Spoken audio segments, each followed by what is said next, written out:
veraniega o veraniega ya del todo, lo de hablar sobre el golpe de calor, que es lo típico de esta época, y también el fenómeno este del corte de digestión. Luego veremos que es mal llamado corte de digestión, porque realmente ya veremos lo que se produce y lo que pasa.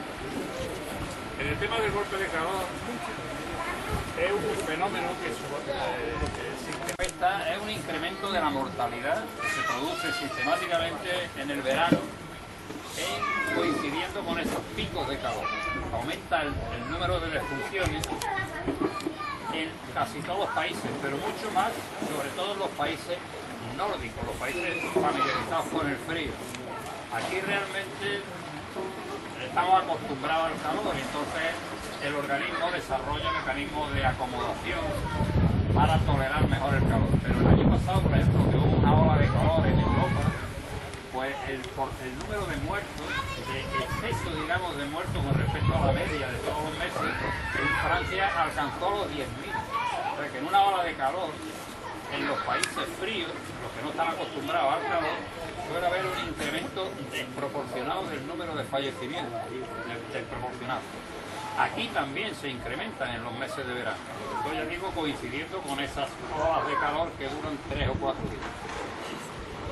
Normalmente el mecanismo del calor, ¿cómo se produce el golpe de calor? ¿Qué es el golpe de calor?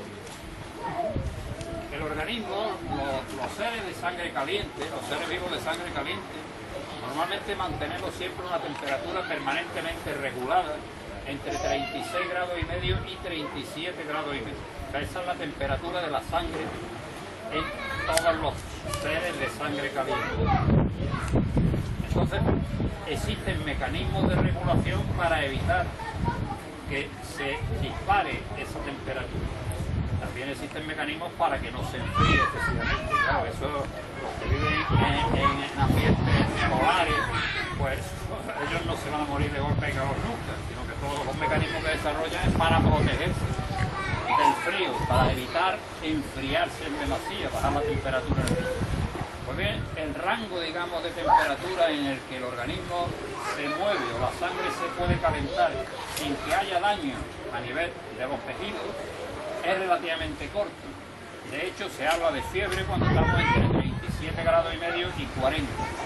Ese rango hablamos entonces de fiebre. Y hablamos de hipertermia cuando ya sube por encima de 41. Y ya si supera los 41 o 42 grados ya existe daño de manera inexorable. Entonces hablamos de golpe de calor.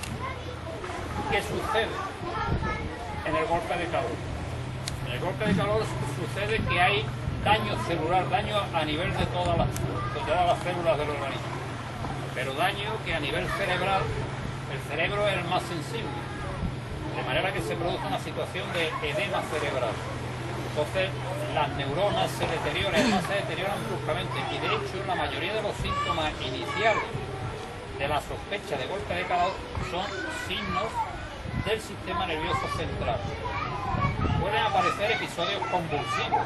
Hay muchas veces, ya sabéis, una de las cosas características, por ejemplo, de los niños, las convulsiones febriles. Eso sí son familiares. Los niños, cuando han tenido subidas de fiebre por encima de 40, a veces desarrollan convulsiones. Esas convulsiones son consecuencia ya de que existe daño a nivel cerebral como consecuencia de esa subida de temperatura. Eso obliga inmediatamente a bajar la temperatura. Luego veremos los procedimientos para bajar la temperatura de una manera rápida. Después de las convulsiones hay un estado estuporoso y a veces incluso el individuo llega a desorientarse, a hacer cosas, movimientos incoordinados.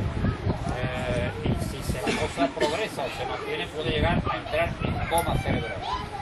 Dolor de cabeza muy fuerte, pero sobre todo el estado estuporoso. El individuo está como ausente. No se entera de lo que pasa a su alrededor. Esa fase es muy peligrosa.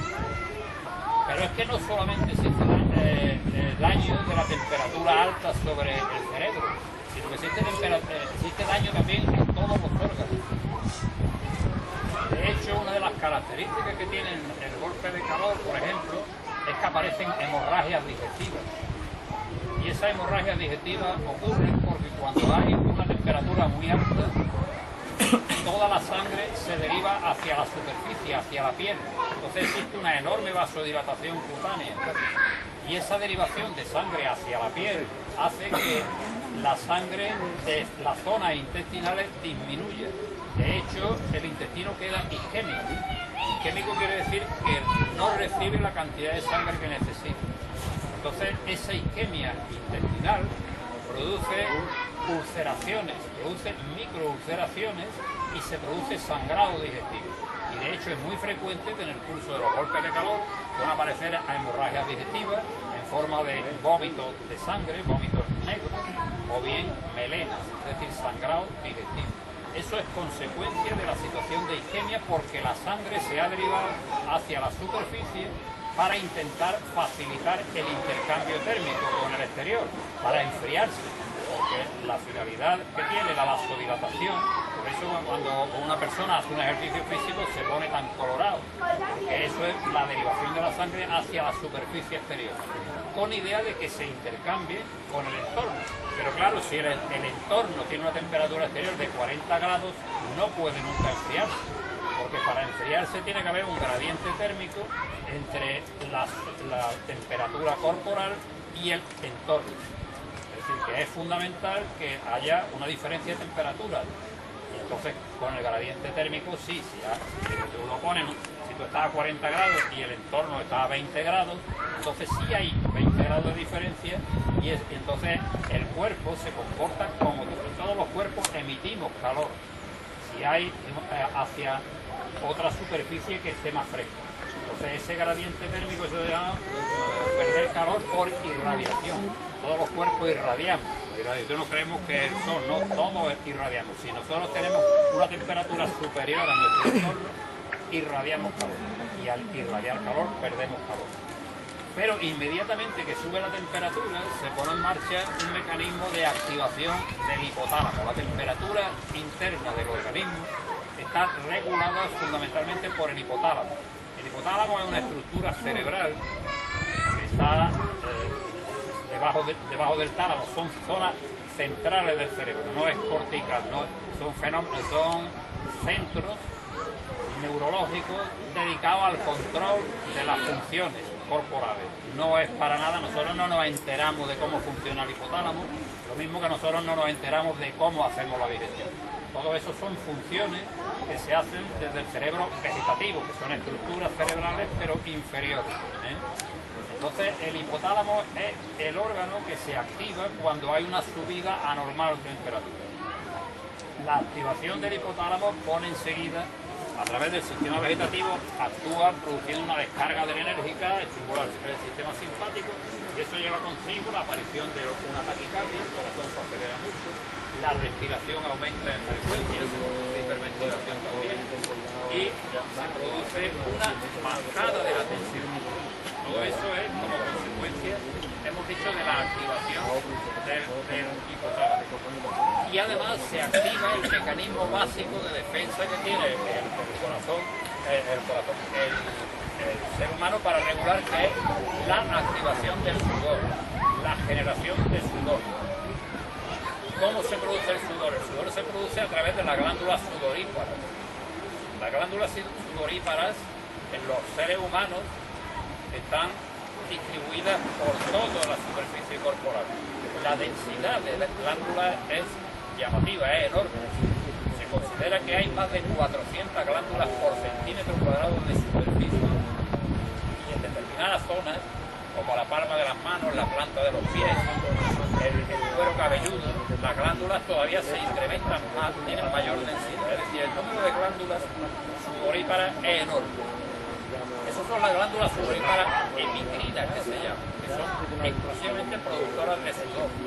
Porque hay otras glándulas sudoríparas que son las que están en la zona con vello, que son las axilares, las inguinales, que normalmente estas glándulas son una glándula que además del sudor producen una estructura seborreica y además son las que transmiten feromonas y esas son las que dan el olor corporal. Las feromonas tienen muchos significados en muchos animales y son las que dan el olor corporal de cada persona. Eso en la práctica, es decir, esas glándulas que son en esta zona, estas son glándulas apocrinas. Esas glándulas normalmente no son las que regulan la temperatura. La temperatura se regula a través de la producción de sudor. ¿Qué hace el sudor? El sudor lo que hace es evaporarse. Su finalidad es evaporarse. Cuando se evapora el sudor, por cada centímetro cúbico de sudor, cada centímetro y medio, se enfría el organismo una caloría. O sea, se sustrae una caloría. De manera que si tenemos en superficie, por ejemplo, es muy frecuente un cuerpo que está humedecido con una sudoración de arriba abajo, por delante y por detrás, suele tener extendido unos 200 o 250 centímetros cúbicos de sudor en ese instante. Pues si evaporamos esos 200 centímetros cúbicos, disminuimos, extraemos 200 calorías del cuerpo de esa persona. Que por cada centímetro cúbico de superficie, al evaporarse, se enfría el cuerpo una caloría, es decir, que es una cantidad relativamente importante. Hay que tener en cuenta de que una persona que sude, por ejemplo, una persona que hace ejercicio físico intenso, puede llegar en una maratón, por ejemplo, se pueden perfectamente llegar a sudar, a eliminar por la sudoración del orden de 3 litros a 4 litros de sudor. Entonces eso lógicamente hay que reponerlo, porque entonces si no se produciría una deshidratación tremenda. Es decir, es fundamental el tema de la reparación, de la renovación hídrica. El sudor, aparte de líquido, tiene también contenido mineral, tiene sales minerales. ¿Qué sales tiene? Pues tiene sodio, tiene sal. De hecho, alguna vez habréis, si habéis una gota de sudor que se ha caído, si en el momento que la metáis en el paladar, veis que está un poco salada. Es porque tiene sal, tiene cloruro sódico. La cantidad de cloruro sódico que tiene aproximadamente el sudor es de 1,5 gramos por litro de sudor. Pero claro, si sudas 2 o 3 litros, un día de verano normal, una persona de 80 kilos, sin hacer esfuerzo físico especial, puede sudar unos 2 litros o 2,5 litros en 24 horas. Claro, de noche suda poco, durante el día se harta. Es decir, que siempre se suele sudar, y si hace ejercicio se puede llegar a sudar hasta el orden de 3 litros o 4 litros. Esa capacidad de sudoración es la que disminuye realmente, la que regula la temperatura e impide que cuando la temperatura exterior sea muy alta, pues no subamos la temperatura, no tengamos fiebre, porque es importantísimo el regular dentro, hemos dicho, del rango de 36,5 grados a 37,5 grados, es importante. ¿Qué consecuencias tiene todo lo que hemos más o menos dicho hasta el momento? Pues tiene el problema de ¿cuáles son los grupos, digamos, de riesgo de golpe de calor? Pues está claro, en primer lugar, los ancianos que tienen enfermedades crónicas, que toman multitud de medicamentos, esos son los más vulnerables y de hecho son los que en general incrementan el número de fallecidos cuando hay olas de calor. Eso es muy frecuente que sea de esa manera. Yo tengo que dar la espalda siempre a unos parlamentos, pero nada, lo digo porque es que es imposible. Porque sí, la ventaja que tienen las lechuzas es que las lechuzas miran. Ah, bien, no tenga problema por eso. Un ratito que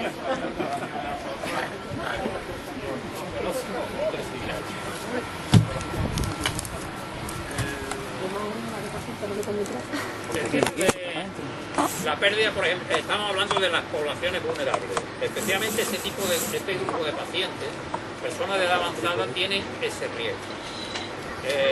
Pero ¿qué es lo que sucede? ¿Por qué tiene ese riesgo? Pues tiene ese riesgo por una serie de razones. Primero, la capacidad de sudoración de las personas mayores va disminuyendo, porque el número de glándulas sudoríparas va disminuyendo. Pero más importante que el número de glándulas sudoríparas es que muchos de los medicamentos que toman habitualmente frenan la secreción de sudor.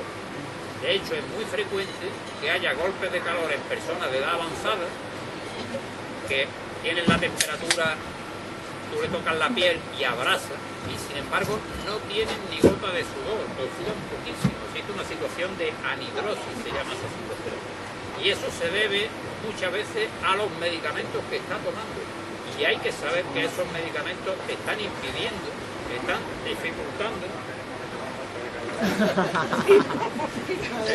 están dificultando la regulación de la temperatura de esa persona. ¿Cuáles son las pastillas o cuáles son? Pues en primer lugar los diuréticos. Hay una cosa que a mí me llama poderosamente la atención, que es que pocos médicos le advierten a los pacientes de edad avanzada que no deben tomar diuréticos para el tratamiento de la hipertensión arterial en los meses de verano. Los diuréticos lo toman todas las personas que hacen tratamiento para la hipertensión. Se incluye, aparte de las medicaciones que esté tomando, el diurético. Porque el diurético potencia todos los tratamientos hipotensores. O sea, todos los tratamientos hipotensores incluyen en personas de edad un diurético. Entonces, la mayoría de las personas, yo me imagino que ustedes también algunos estarán tomando para la hipertensión tratamiento, pues hay que tener en cuenta si está tomando un diurético, porque el diurético en el verano tiene el enorme riesgo de hacer mucho más vulnerable a esa persona al golpe de calor. ¿Me explico? Es decir, que eso es importantísimo. Los diuréticos se deben manejar solo y exclusivamente cuando haya situaciones de insuficiencia cardíaca descompensado. En su caso sí estaría autorizado, pero para el tratamiento de la hipertensión no. De hecho, una cosa importantísima es que muchos hipertensos son de invierno. Cuando llega la temperatura alta, la tendencia es a no necesitar tanto tratamiento hipotensor. Y entonces hay que disminuir el tratamiento hipotensor y ajustar el tratamiento hipotensor. Y ese tratamiento hipotensor en los meses de verano, si no está la tensión arterial demasiado alta, se debe disminuir o anular el diurético siempre. Porque eso hace que la persona sea mucho más vulnerable si está tomando diurético.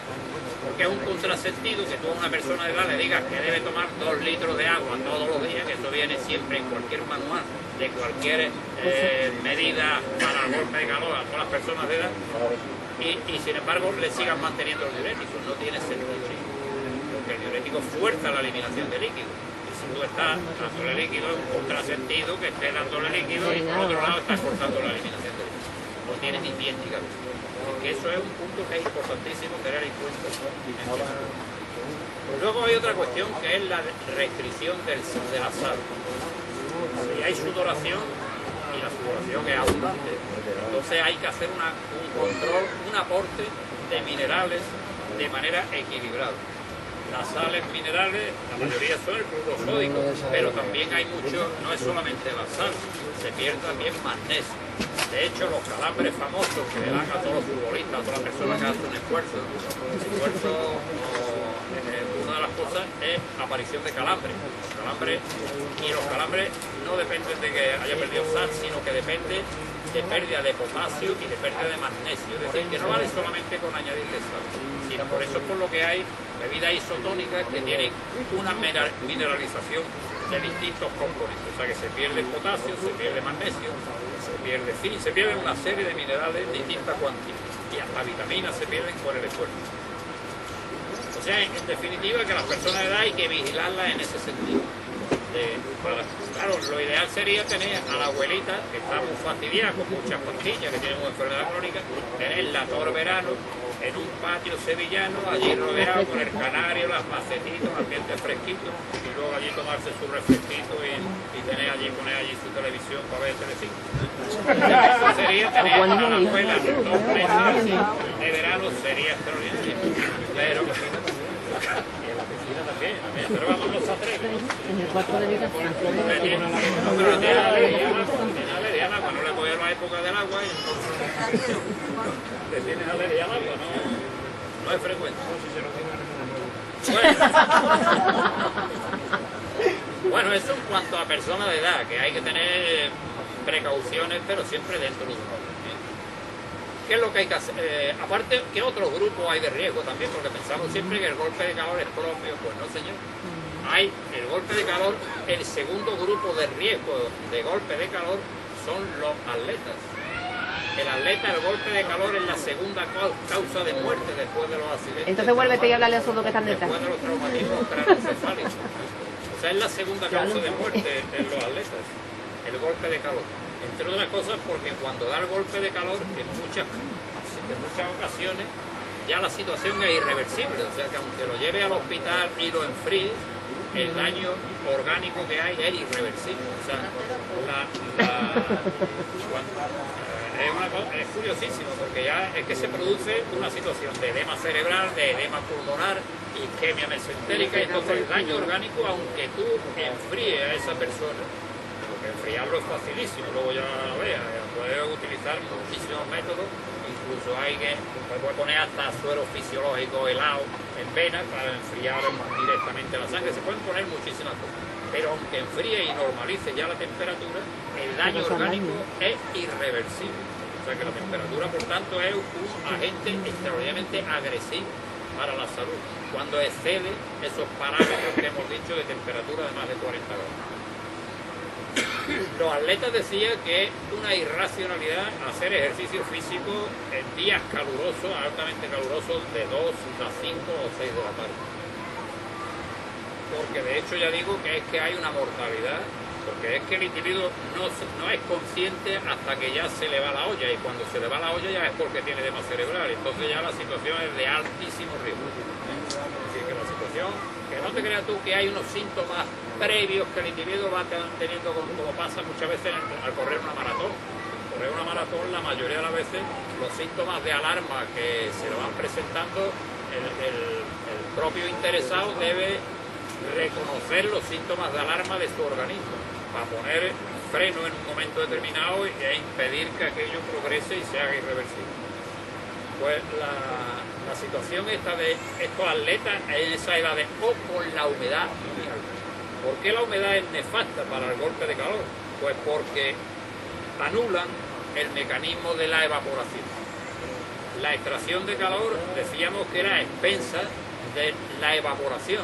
Pero si hay, lo mismo que hace falta que haya un gradiente térmico entre la temperatura corporal y la temperatura exterior, también hace falta que haya un gradiente de humedad entre la sudoración y la humedad que hay en el ambiente exterior. Si ese gradiente es pequeño, pues aunque haya sudor de arriba abajo, pues no se disipa el sudor. Y al no disipar el sudor, no se enfría el organismo, aunque se haya producido sudor. ¿Me explico? Es decir, que por tanto en ambientes húmedos no se debe hacer ejercicio de alta intensidad porque tienen mucho problema para disipar el calor. De hecho, uno de los grandes problemas de todos los atletas es para conseguir marcas importantes, en ambientes calurosos no lo consiguen nunca, porque la capacidad de disipación de calor sería imposible. El correr 10 kilómetros, por ejemplo, aquí en el mes de agosto, aquí cuando se hizo el que se hizo cuando inauguraron el estadio de la Cartuja, que se hizo para un mundial en el año 99, se hizo entre septiembre y agosto a una temperatura altísima. Eso era riesgo de que le hubiera dado un golpe de calor a la mitad de los atletas que corrieron carreras de fondo, porque la capacidad de disipación del calor que genera el ejercicio físico que hacen es imposible de conseguir, porque la sudoración ya no sirve por el ambiente húmedo que hay y la temperatura. Eso no sucede, por ejemplo, en otros deportes. Por ejemplo, la natación en eso tiene mucha ventaja, porque la natación siempre disipa continuamente el exceso de calor que está produciendo el ejercicio de la natación, el ejercicio físico. Sin embargo, cuando hay otro ejercicio, el problema de la mayoría de las marcas está frenado porque no tienen capacidad de disipar el calor que genera el atleta. Es decir, que el deporte está limitado precisamente por eso. Y de hecho la mayoría de los récords del mundo se obtienen siempre o en ciudades muy frías, o en Suiza, o en Oslo, o en Noruega, o en la Chimbamba, pero no en países cálidos, porque no tienen capacidad de disipar el calor y no pueden llegar a un esfuerzo físico. Otro grupo que tiene riesgo de golpe de calor, ¿quiénes son? Pues son Pues todas esas personas que cuando vas a matar las cañas o vas a Chipiona, te encuentras tomando el sol como lagarto a las 2 de la tarde en el Medagón. Coño, ¿cómo no le da un golpe de calor a esas criaturas?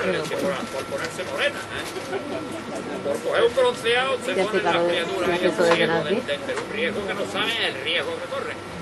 Y allí los tienes cual lagarto, eso sí, embadurnar con aceite de coco que no te puedes arrimar a 100 metros. Pero la cosa tiene castaña y se le va la olla y ni se entera siquiera. Y es que la ve, pero eso no es ninguna tontería, eso es que haya puñado, no es ni una ni dos, sino que el moreno es lo primero. Pues cuando te pegue el leñazo te vas a enterar luego que va a volver. Luego de vuelta verás todo el rato quejándote que te duele la cabeza. Menos mal te duele la cabeza, quiere decir que va por buen camino.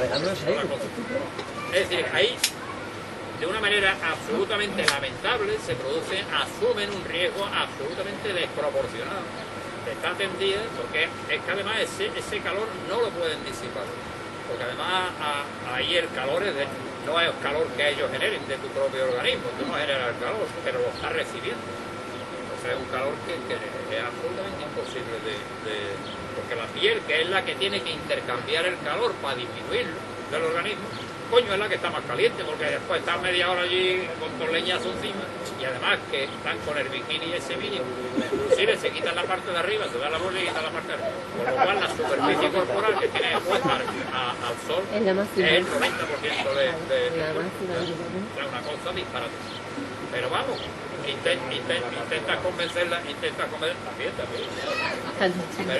convencerla de que están corriendo un riesgo, creen que así se van a estar más guapos. Corre un riesgo de salud importante. Luego, claro, si llega a tiempo, pues se toma ahí sus cervecitas y ya las cosas ya cambian. Pero acá lo que pasa es menú y el riesgo. Y luego, más grupos de riesgo, así, de golpe de calor. Realmente ya prácticamente, yo diría que ya casi no hay, que son los atletas y las personas que están tomando medicación, este tipo de medicamentos. Bueno, ¿qué es lo que hay que hacer en el golpe de calor? Pues prevenirlo.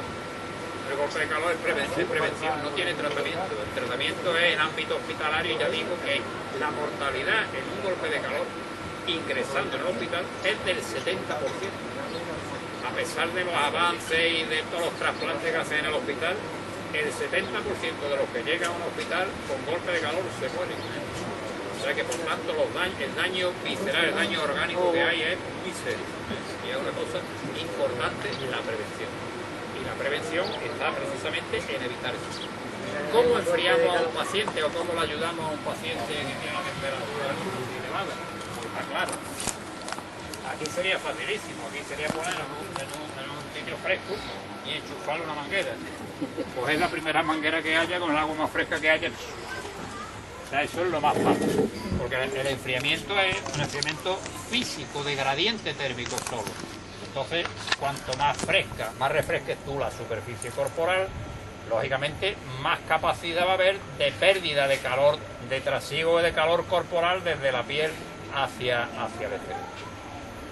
En el tema es tan importante el que el organismo tenga una superficie tan amplia que, por ejemplo, el golpe de calor para un animal es infinitamente peor que para el humano, porque los perros, por ejemplo, no tienen sudoración, solamente el único mecanismo que tienen es la superficie de la lengua y la faringe, por eso sacan tantísimo la lengua, porque la única superficie que exponen para intercambio y poder refrescarse es la superficie de las mucosas. El resto de la piel, por la piel no sudan, porque con el pelo no pueden sudar, no tienen glándulas sudoríparas. Entonces, si tú dejas a un perro dentro del coche y te vas tú a tomarte 2 cervezas, pues te puedes encontrar que el perro lo ha changado cuando tú vuelvas, porque en media hora pueden tener un golpe de calor y no tienen capacidad ninguna de defenderse porque no tienen posibilidad.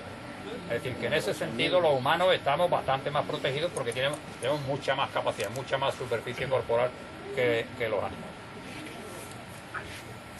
¿Qué otros medicamentos, aparte de los que hemos dicho de los diuréticos? Pues prácticamente casi todos los medicamentos que se usan, casi todos los psicofármacos, tienen cierto efecto frenador de la sudoración. Muchos de ellos frenan los antiparkinsonianos, Personas que tienen Parkinson, que toman pastillas, los antiparkinsonianos prácticamente hacen que no se produzca sudoración en la persona. Pues son anticolinesterásicos y eso frena totalmente la producción de sudor.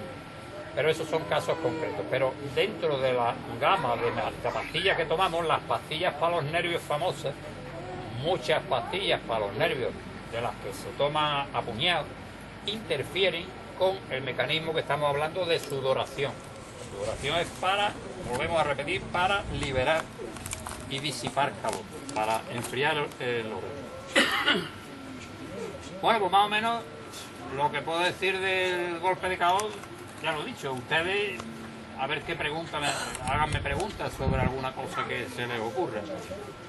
Si tenemos que trasladar a una persona, es importante el hacerlo o bien con el aire acondicionado del coche, porque todo lo que sea el enfriamiento para llegar al hospital, o bien con las ventanillas bajas para que se cree una corriente de aire también en el coche y con la sudoración de la persona que va con el golpe de calor, pues puede beneficiarse antes de llegar. O sea que no debemos esperar, sino que desde el primer momento hay que ponerlo siempre en sitio fresco y volvemos a repetir, poner paños con agua fría, lo más fría que podamos, en superficie corporal, en la frente, en el cuello, en el dorso, en todos los sitios donde podamos, irlos cambiando continuamente, porque el paño se calienta enseguida, entonces al minuto volver otra vez a poner otro paño fresco continuamente. Es decir, con idea siempre de que el intercambio, de que el enfriamiento corporal sea el mayor posible. Eso es realmente lo único que podemos hacer, digamos, de tratamiento, porque no tiene más tratamiento que podamos hacer. ¿Alguna pregunta o alguna...? Doctor, le voy a hacer una pregunta. sí. Vamos a ver. Uno se harta de comer. Sí. Empezamos su cervecita, de beber, de todo. Esto es lo más bueno que hay en la vida. Y ahora yo me voy a bañar. Dice, es que hay que guardar una hora de digestión. Sí, eso lo vamos a hablar ahora a continuación del corte de digestión. Eso es lo que vamos a hablar ahora a continuación. Pero del golpe de calor. Porque el calor el organismo lo genera, ahora me enseguida, el calor el organismo lo genera por varias fuentes o varias vías. La primera es la actividad metabólica de la célula, la actividad vital, la célula, todo al final, toda la energía que utiliza la disipa en forma de calor. La energía siempre en todos los seres vivos acaba el ciclo en calor, se convierte en calor. O sea, mientras estamos vivos, generamos calor por la actividad celular, la actividad metabólica básica. Esta actividad está regulada por una hormona que es la hormona tiroidea, la hormona del tiroides, una hormona que hay en el cuello. Esa es la que hace que la actividad metabólica sea más acelerada o menos acelerada. De hecho, las personas que tienen hipertiroidismo, que tienen más actividad de esa hormona de lo que le corresponde, son personas que están muy aceleradas, tienen un metabolismo muy activo y entonces consumen muchas calorías, suelen estar delgadas. Es decir, que eso es la hormona tiroidea, es la que regula esa actividad metabólica. También se genera calor cuando estamos haciendo la digestión de los alimentos. En el aparato digestivo generamos calor cuando estamos haciendo la digestión. Ahora hablaremos del tema de la digestión. Y también generamos calor con la actividad muscular, con el ejercicio físico. Y luego con el calor que recibimos por la exposición solar. Esas son las fuentes de generación de calor. ¿Alguna pregunta sobre el golpe de calor? Porque ya vamos a pasar a lo del corte de digestión. Yo tenía la duda del alcohol. Sí. Los días de calor al mediodía, Sí. como hace calor, Sí. pues la cervecita fresca entra muy bien Sí. y te está hidratando, pero a la vez el calor, a la vez el alcohol deshidrata, ¿no? El alcohol deshidrata cuando llega a unos niveles metabólicos altos. Esos son los míos de los fines de los días. Es decir, al mediodía. normalmente el alcohol produce deshidratación cuando ya tienes la papa encima. Vale, vale. O sea, en fase avanzada. Bueno, es que la papa se coge antes de lo que uno se imagina, ¿eh? No, yo no me gusta señalar. Yo no bebo ahora, No, ¿no? la cerveza está muy buena. Bueno, pero ¿ha dicho verdad o no? Estamos hablando del presente, no de hace 2 días. Bueno, entonces tiene razón. No, pero el tema del alcohol deshidrata, pero en fase ya de exceso. Cuando ya los niveles a nivel plasmático están por encima de 1 gramo. cuando ya no estamos ya mirando a ver si la Guardia Civil está por allí para que nos haga soplar, nos vamos a enterar lo que vale un país. Entonces, en esa fase sí, pero en condiciones normales, al contrario. Hay... ¿Dónde está Ramiro? Ramiro. Ah, coño, es que me había sentado, coño, me había visto de pie antes y estaba mirando para allá. No, que lo del tema de la deshidratación, de hecho, se han hecho estudios ahora recientes utilizando la cerveza como alternativa para rehidratar a los deportistas a las bebidas isotónicas. O sea y no hay diferencia significativa. El tema está en que el alcohol, cuando pasa del gramo por litro en sangre, es cuando aparecen ya alteraciones metabólicas. Pero como es que el tema de cuando una persona está deshidratada por el ejercicio físico, actúa como una esponja, y entonces es que el medio litro de cerveza que se toma, no es aconsejable hidratarse solo con cerveza, porque la cantidad de cerveza que necesitaría es excesiva. O sea, si tú te tomas 2 litros de cerveza y además una persona que haya hecho un ejercicio físico intenso necesita rehidratarse en corto intervalo de tiempo, si tú te tomas 2 litros de cerveza en media hora, tú sales de allí bailando sevillana, ¿verdad? Que eso lo que ya es una cantidad excesiva. Entonces por eso es por lo que no puede ser, no es válido. Pero el que tome una cerveza y tome alternativamente con bebida isotónica o agua del grifo y una alimentación normal, es una alternativa perfectamente válida. ¿Alguna cosa Sí, más? yo le quería preguntar. Sí. ¿Es cierto eso que está usted diciendo de la cerveza? Porque es lo primero que te dan cuando termina una maratón, sobre todo en Sevilla. Bueno, pregunta, te da. O sea, te la tomas. Sí, pero bueno, está el cabrón allí que dice que el mejor... No, ese es otro. La cerveza, Hidratante, ¿no? le estoy diciendo que la cerveza se han hecho estudios comparativamente con la bebida isotónica esta famosa, con su mineralización y demás. Es que la cerveza tiene muchísimas vitaminas del grupo B, que es una de las vitaminas que no tienen normalmente la bebida mineralizante, y también tiene alcohol, debería ser la bebida sí, la cerveza sí, o la cerveza de muy baja gradación. Si pones en vez de una cerveza una clarita, la diluyes en la concentración de alcohol, la cerveza es magnífica, porque el contenido que tiene la cerveza es magnífico para la rehidratación, pero tiene el riesgo de que si tú te tomas 2 litros, estás comiendo 2 litros de cerveza para rehidratarte, son 2 litros. Claro, pues 2 litros ya, mucho que muy fuerte que tú estés, con 2 litros ya el meollo está bailando, al litro y pico ya empieza... Pero mi pregunta era otra, vamos a ver eso. ¿Existe ese riesgo, ese golpe de calor también? Porque, como sabes, las maratones suelen ser en tiempo fresco de invierno. ¿También existe ese riesgo de golpe de calor? Que es menor porque, lógicamente, el intercambio que vas haciendo en el mes de febrero, que puede con un mes de febrero fresquito aquí, entonces el intercambio, la disipación de calor que hay, como hay un gradiente térmico, tú estás a 40 grados, porque tú cuando vas corriendo 2 kilómetros o 3, te importa un rábano que esté en 3 grados bajo cero fuera. Porque ya la generación de calor tuya es muy superior a la capacidad de disipación que tienes con el medio exterior. Y entonces pues intercambias perfectamente. El problema está en el verano, que no hay capacidad de intercambio para disipar todo el calor, todas las calorías que ha generado con el esfuerzo muscular, con el ejercicio físico. ¿Más preguntas? ¿Más preguntitas del golpe de calor? ¿O del golpe de frío? ¿Hablamos del golpe de frío? Aquí es muy difícil hablar de golpe de frío. El golpe de calor ha quedado más o menos claro lo que el golpe de calor y lo que tenemos que hacer. Ha quedado claro. Bueno, Cuando tenga sed, bebé. en el tema y que el deporte hay que hacerlo siempre racional, de una manera racional. Hay un problema con el asunto, ahora hablaremos con el corte de digestión, con el tema de si comemos o no comemos.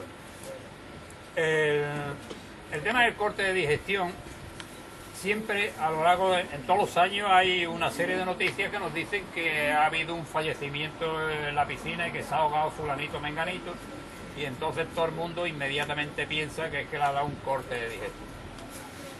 Eso es un término absolutamente incorrecto. Ahí no hay ningún corte de digestión. Se ha ahogado el tío porque cuando ha entrado en el agua, que para entrar en el agua y que dé el golpe de digestión, tienen que darse una serie de circunstancias. Primero, que haya un gradiente térmico importantísimo. Es decir, la persona que ha estado expuesta al sol durante una hora y entonces la piel llega a tener una temperatura exterior superior a los 41 o 42 grados. Entonces está transmitiendo, si tú tienes la temperatura exterior a 41 grados, 42 grados y tu temperatura en la sangre es de 35, estás incorporando, estás calentando la sangre desde la piel, en lugar del mecanismo que tiene la piel, que es de disipar calor. Piel es fundamental. La vasodilatación, la finalidad de la vasodilatación es echar el calor fuera. En este caso el mecanismo es invertido. La superficie de la piel hace que entre calor, que te caliente la sangre, te va calentando la sangre. Pues esa situación de 40 o 41 grados de la piel o más, después de una insolación fuerte, puede llegar a tener 44 y 45 grados en la piel, en la superficie cutánea. Si entra de pronto en el agua, hay un gradiente térmico de más de 20 grados entre la temperatura del agua y la temperatura de la superficie cutánea. Y además, si entra de manera brusca, no te duchas primero, te echas agua en la cabeza o en los brazos, en la espalda o eso, sino que te ¡pum! El tío llega y se tira de pronto, impacta con el agua, eso se produce un síncope reflejo. Ese síncope reflejo es un reflejo, se llama un síncope vasovagal. Ese síncope vasovagal es el mismo que tienen las personas cuando van al dentista y le pinchan y hace así, la gente joven le pincha y ¡pum! Y se cae. Ese pinchazo o ese impacto momentáneo produce una bajada inmediata de la tensión, pero de manera refleja. Baja la tensión arterial y baja la frecuencia cardíaca. Se producen esos dos fenómenos simultáneos y además casi instantáneos. La consecuencia de esa bajada brusca de la tensión y de la frecuencia cardíaca es que el individuo inmediatamente pierde conciencia, porque el cerebro, en cuanto que pasan 2 segundos o 3 segundos con la presión baja, inmediatamente no le llega sangre y el cerebro no acepta la no llegada de sangre. El cerebro, en cuanto se queda sin sangre, pierde el conocimiento de manera inmediata, fulminante. Y entonces eso hace que el tío, cuando llega allí, ¡pum! Pues el tío que no sale. Y es que ha tenido un síncope y ha perdido el conocimiento. Claro, ese individuo, si está solo, está claro, ha tenido un síncope y ya se produce un ahogamiento, pues porque el tío ha perdido la conciencia, ha perdido el conocimiento. Al perder el conocimiento, si está en un medio acuoso, pues se ahoga, coño, como no tenga a alguien al lado que lo saque. Eso es clarísimo. Entonces no se ha producido ningún corte de digestión. ¿Qué coño? Da lo mismo que el tío haya comido hace 7 horas o esté recién comido. El impacto, el mecanismo por el que se ha producido ese ahogamiento ha sido por un síncope vasovagal como consecuencia del impacto que ha tenido con el agua, la entrada en el agua y el gradiente térmico. Esos son los factores que influyen en ese ahogamiento. Eso se llama hidrocución. Hidrocución es lo mismo que la electrocución, pero es por agua. Hidrocución es el nombre técnico, no corte de digestión. La palabra corte de digestión es incorrecta porque es que ese mecanismo se produce lo mismo estando en periodo digestivo que sin estar en periodo digestivo. Es un mecanismo diferente. ¿Te has enterado, no? O sea que eso es diferente, no tiene nada que ver. De todas maneras, ¿qué es lo que pasa con la digestión? La digestión es una señorita muy delicada. Durante la digestión realmente no se debe hacer nada más que la digestión. De hecho, nuestros abuelos en eso eran muy sabios porque decían que después de comer ni un sobre leer, en el sentido de no hacer ejercicio físico ninguno, ni un sobre leer. Y de ahí viene la buena costumbre de la siesta después de comer. Así es la mejor forma de hacer la digestión, dejando que cuando el estómago y el intestino está royendo, pues que se lo trague todo. Pero si interferimos durante el periodo digestivo, si derivamos el flujo sanguíneo a otros territorios, entonces se hace una mala digestión. Es decir, si una persona ha hecho una comida copiosa y durante la digestión de pronto se le antoja, ve que está el agua que se le antoja, vamos, y se mete en el agua, puede tener un corte de digestión. ¿Qué quiere decir el corte de digestión? Coño, que cuando entra en el agua produce modificaciones en los flujos de cada órgano, porque produce vasoconstricción en territorio, y esas alteraciones del flujo hace que parte, porque cuando una persona está haciendo una digestión copiosa, se puede decir que el 70% de la circulación en los músculos, entonces, lo mismo cuando uno está haciendo ejercicio, la circulación en los músculos es máxima. De hecho, puede llegar el flujo sanguíneo en un ejercicio físico que se haga moderado de 10 litros, a lo mejor 8 litros de esos 10 litros por minuto, 8 litros se los lleva a lo mejor la musculatura, los que estén haciendo ejercicio en ese momento. O sea que el músculo exige mucho. Pues lo mismo le pasa al aparato digestivo, que durante la fase digestiva acapara la mayoría de la sangre, se tiene que ir para hacer una buena digestión, porque tiene mucho requerimiento, y además el intestino habréis visto que tiene 8 metros, o sea que la circulación intestinal es una circulación copiosa, muy abundante. Entonces, cuando estés haciendo la digestión, no interfieras con la digestión. Si interfieres con la digestión, metiéndote en el agua, que ya digo, entonces lo que se produce son cambios a nivel circulatorio, y hace que la circulación intestinal disminuya. Y esa extracción de sangre, cuando estás necesitando la sangre allí, lo mismo que si hace un ejercicio físico intenso, entonces puedes tener una mala digestión. La mala digestión lo vas a notar por la aparición de vómitos, trastornos de meteorismo, mala digestión, coño, lo que entiendo. Entonces sí podemos hablar de corte de digestión. La aparición de vómitos o incluso de descomposición de vientre como consecuencia de una interrupción de la digestión. Por eso se llama, más que corte, una interrupción de la digestión. Pero que eso sí se puede manifestar como un cuadro digestivo agudo, con forma de retortijones, de vómitos o de diarrea, vamos, de haber hecho mala digestión. ¿Entendido el tema o no?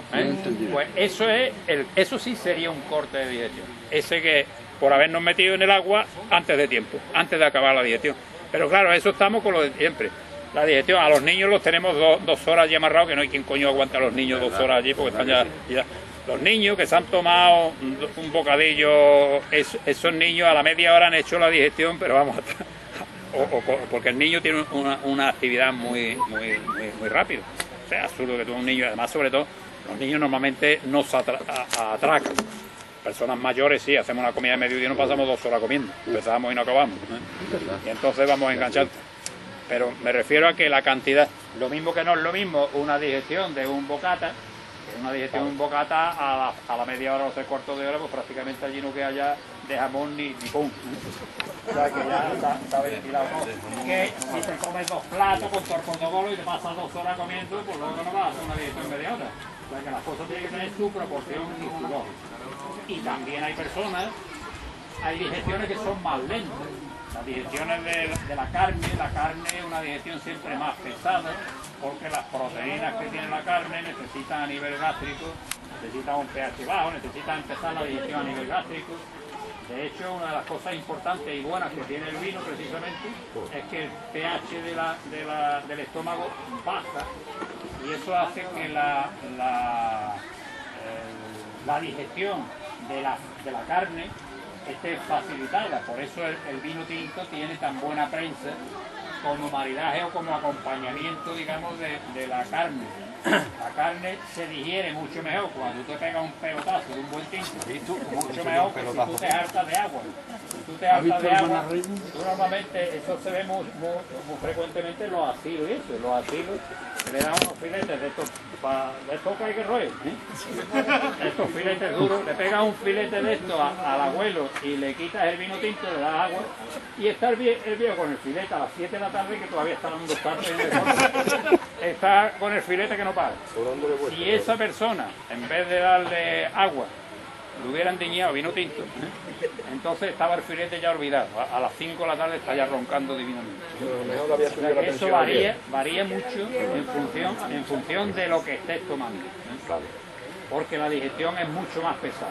La digestión de la carne es mucho más pesada. Ahora, si tú haces una comida ligera, tomas un pescado o cualquier cosa de eso, pues perfectamente a los 3/4 de hora a la hora ya puedes haber acabado la digestión. Entonces el tema ese famoso de las 2 horas es una cosa que está ahí transmitida de nuestros abuelos, pero no tiene ningún fundamento, no hay un fundamento científico válido para eso, ¿eh? Vamos, que después de comer nada. Más cositas de... Más cositas O sea, del que tema. suele ser 1 hora o 2. Depende de lo que se haya comido. Depende. Si te has hartado, si te has tomado 2 platos con el postre correspondiente y luego dale que te pego y acabas allí a las 4:30, no vas a estar 1 hora. Ahora, aparte de que en el tema hay que ser el tiempo que dura la digestión es muy individual. Hay personas que tienen una capacidad metabólica, una capacidad de digestión la hacen mucho más fácilmente que otras. Las personas son más delicadas de digestión, pero eso lo tiene que saber cada uno. Es que tenemos que conocernos a nosotros mismos. Entonces no lo que te cuente el vecino. Normalmente los gorditos suelen tener, hacen mejores digestiones, más ligeras.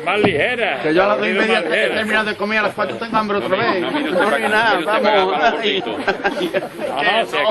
Es verdad. Ya sabes que después de comer 2 horas sesteando sin hacer ningún esfuerzo físico. La siesta es fundamental. Ya sabes. Después de comer ni un sobre leche. Ni un sobre leche. Eso sí que... Cuando te dan corte de digestión, que es lo que tienes que hacer. Sara, no cerrar la Bueno, si estás puerta. en el agua, salirte del agua, porque claro, aquí ya Sara, si te no encuentras cerrar. mal, te encuentras incómodo, vale. y luego ya, pues, eso no tiene que hacer nada, si no se corta, pues tendrá que tomar un Fortacé al día siguiente, o a las 2 o 3 horas hasta que se quite, porque esos son despeños diarreicos, que esos son cosas totalmente transitorias. El organismo se recupera sin más historia, sin más. Pero claro, se depende, si los vómitos, que también depende de la comida que haya hecho, del momento en que se haya producido el corte de digestión. Pero no es lo mismo si lo que te queda en el estómago, o sea, son hidratos de carbono de un flan, porque ya el resto lo han prácticamente o han metabolizado casi, lo han digerido, pues entonces eso te va a producir poca alteración.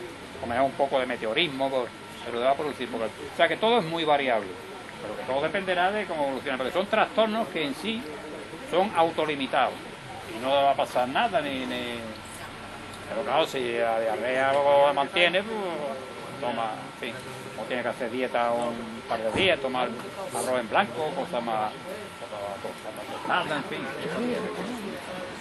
más cosas de... Tiene una piedra. Venga, preguntar más cosas, ¿no?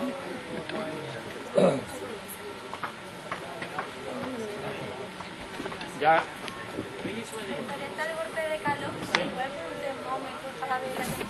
Eso sí, es que realmente si tú tocas la piel, está disparatada, la temperatura. Es que normalmente para perder si ya pierde, o sea, si el individuo está desorientado, que ya eso son temperaturas ya muy altas. Hay que tocarlo y te das cuenta de que ha tocado la plancha de como no hubiera desinfectado. Perder tiempo a ver si tiene 40,2, tiene 40,5. Está con la temperatura altísima y tienes que enfriar. El enfriar antes es que es curioso porque durante mucho tiempo para la fiebre no se enfriaba a las criaturas. Porque ahora una cosa que se me ha olvidado decir es que los antitérmicos, paracetamol, o la aspirina o Nolotil, que todo eso se maneja para eso no sirve para nada. En un golpe de calor no sirve para nada porque todos los mecanismos del hipotálamo están totalmente sobrepasados, han fracasado, entonces ya las pastillas es absurdo, parece que no le podría dar a una persona que no está consciente y eso no. Si está consciente, el agua fría sí, el agua fría, el darle agua fría toda la que pueda hacer, porque el enfriamiento lo mismo da que sea externo que interno, claro, externo por supuesto, pero también interno le viene bien, o sea que el asunto el tema de introducirlo en agua muy fría es mucho contraste y a veces tiene un problema de que cuando la piel está vasodilatada del todo, si la introduce en agua fría puede producir una vasoconstricción enorme. No el susto que le da al tío, porque el tío se te pone de pie. Normalmente en el agua fría cuando está a 40 el respingo es tremendo. pero es que inmediatamente se produce una vasoconstricción tremenda. Y esa vasoconstricción impide que se disipe el calor. O sea que ese es el problema. Entonces tienes que ponerle compresas frías.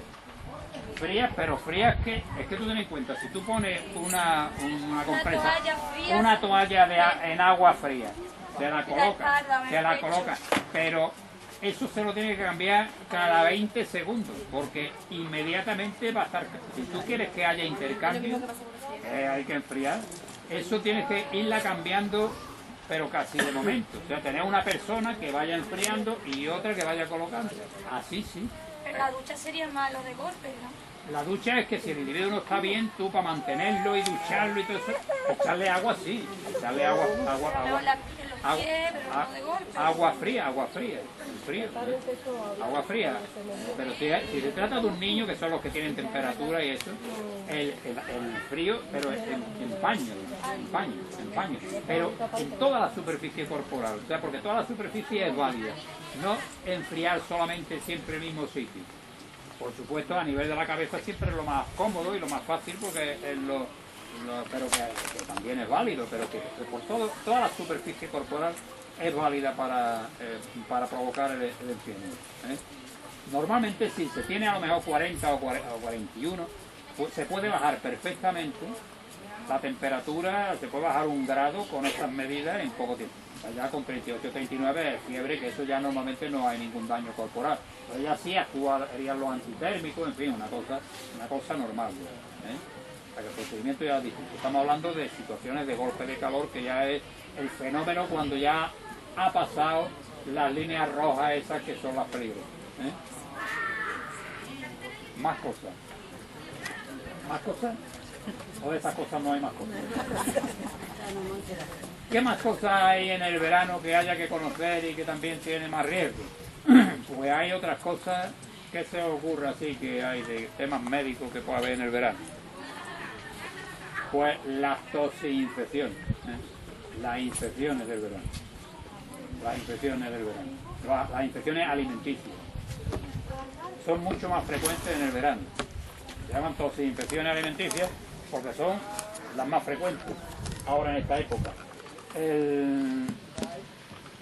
Toxinfecciones se dice porque unas son intoxicaciones y otras son infecciones. Realmente el prototipo base es el comer una ensaladilla hecha del día anterior en una celebración que está preparada desde la noche anterior, hace un día de calor importante, la cadena del frío se ha roto y entonces llega allí los comensales inocentes, empiezan con las tartaletas de allí, la ensaladilla y eso, y cuando acaban a las 7 de la tarde ya están viendo a ver dónde está la primera letrina, porque van a ir marchando y además van a coger un pelotazo bueno. El tema de las intoxicaciones se producen, las intoxicaciones se producen por una serie de gérmenes que son muy clásicos. La mayoría son salmonela, que son muy peligrosas, y son por estafilococo. El estafilococo es el típico que se produce con las cremas, los dulces, las natas, todo eso, cuando está en mal estado y está en ambientes calurosos, como haya estafilococo, el estafilococo prolifera muchísimo, el niño ese se puede caer de allí y vamos... Santi. Hay que tener cuidado. A lo mejor el día de mañana es un equilibrista, pero de momento hay que tener porque el otro día hubo uno que cruzó el cañón del Colorado, o sea que lo mismo dentro de 30 años lo vemos por allí en la tele cruzando, pero de momento es cuestión de vigilarlo ahí. O sea que ya el futuro dirá lo que sea. Eso es. Pero que el tema de las intoxicaciones por salmonelas son las que se producen como consecuencia de los derivados del huevo, los derivados lácteos, de la mayonesa. Las mayonesas que se han conservado del día anterior son siempre de alto riesgo en la época veraniega. De hecho, la lucha contra la salmonela pasa por la cuestión de que las tortillas, los derivados lácteos y los derivados del huevo no se deben utilizar para las tortillas, Ahora de hecho la mayoría de las tortillas en los restaurantes y esto no están permitidas hacerlas con huevo, por el riesgo de que pudiera haber salmonela.